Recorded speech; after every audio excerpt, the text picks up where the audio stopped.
Hey fellow gardeners, if you've ever been mesmerized by the idea of deep, healthy roots driving lush green plants and bountiful harvests, you know the magic begins underground. Here at Soil Sitch Chronicles, we're all about nurturing life from the soil up. And today I want to share a little secret. You don't always need store-bought molasses to supercharge your garden's roots. In fact, your kitchen scraps might just hold the key to unlocking incredible growth. Roots are often overlooked in the hustle of planting and pruning, but they are the lifeline of every plant, absorbing water and nutrients, storing energy, and anchoring plants firmly in the soil. Strong roots mean plants can handle stress better, resist pests and disease more effectively, and produce more vibrant leaves, flowers, and fruit. Traditionally, gardeners have relied on molasses to feed the beneficial microbes in the soil, which in turn boosts root health. Molasses provides simple sugars that microbes love, creating a thriving soil ecosystem that supports nutrient uptake. But let's face it, molasses isn't always cheap, and sometimes it's just not readily available. That's where your kitchen scraps come in.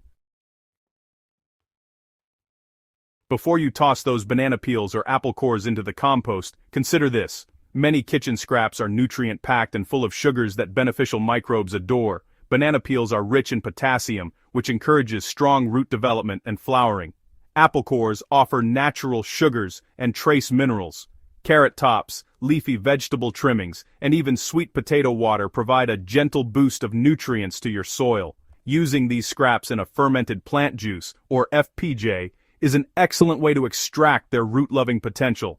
FPJ essentially harnesses the natural sugars in organic matter, fermenting them to produce a liquid teeming with microbial life. This is your plant's underground superfood. And the best part? It's completely DIY.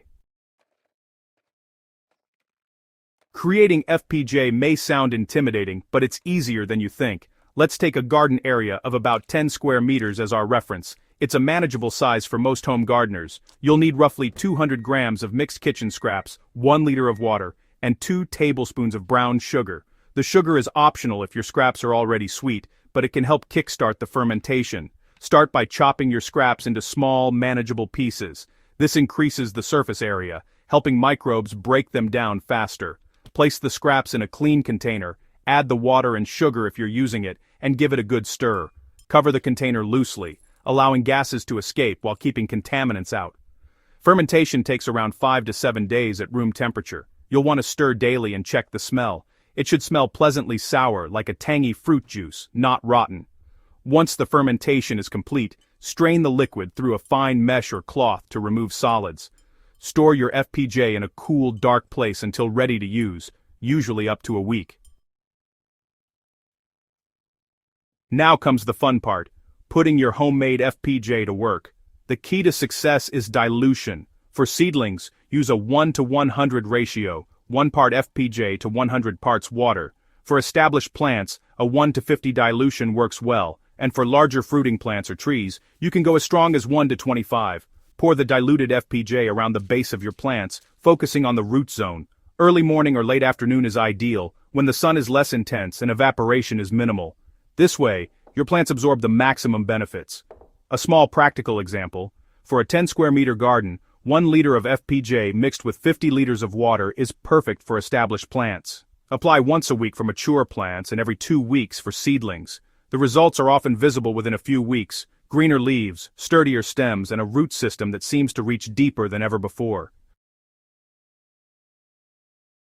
If you're curious about just how effective kitchen scraps are compared to molasses, try this simple experiment. Take 2 identical plants in identical soil conditions, use a traditional molasses FPJ on one plant and your kitchen scrap FPJ on the other. Track the differences over 4 to 6 weeks, noting leaf greenness, root vigor, and even flowering or fruiting.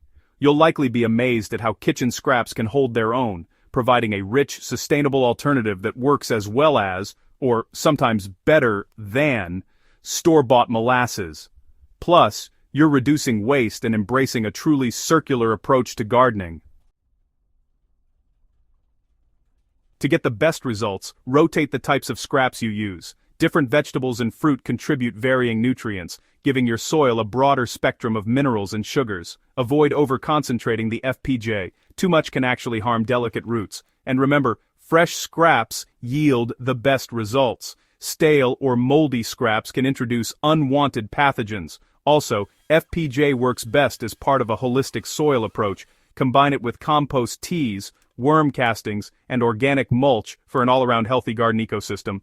Your roots and your plants will thank you. One of the things I love most about using kitchen scraps is that it's sustainable. Instead of buying products shipped across the globe, you're turning food waste into plant food. It's also budget-friendly. No more expensive bottles of molasses or specialized fertilizers. Every banana peel, carrot top, and apple core becomes a powerhouse for growth. Plus, there's something incredibly satisfying about watching your plants thrive on the very scraps that would otherwise end up in the trash. It's gardening at its most mindful and rewarding. Healthy roots are the foundation of every thriving garden, and with kitchen scraps you can feed them naturally, affordably, and sustainably. By making your own FPJ, you're not just giving your plants a boost, you're enriching your soil, supporting beneficial microbes, and closing the loop on food waste.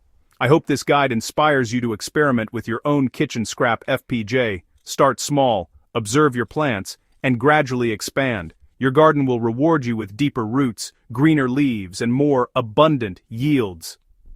Remember, fellow gardeners, great soil leads to great plants, and sometimes the best ingredients are right in your kitchen. If you found this guide useful, don't forget to subscribe to Soil Sage Chronicles for more practical gardening tips and share this article with friends who love to garden. Let's grow smarter together.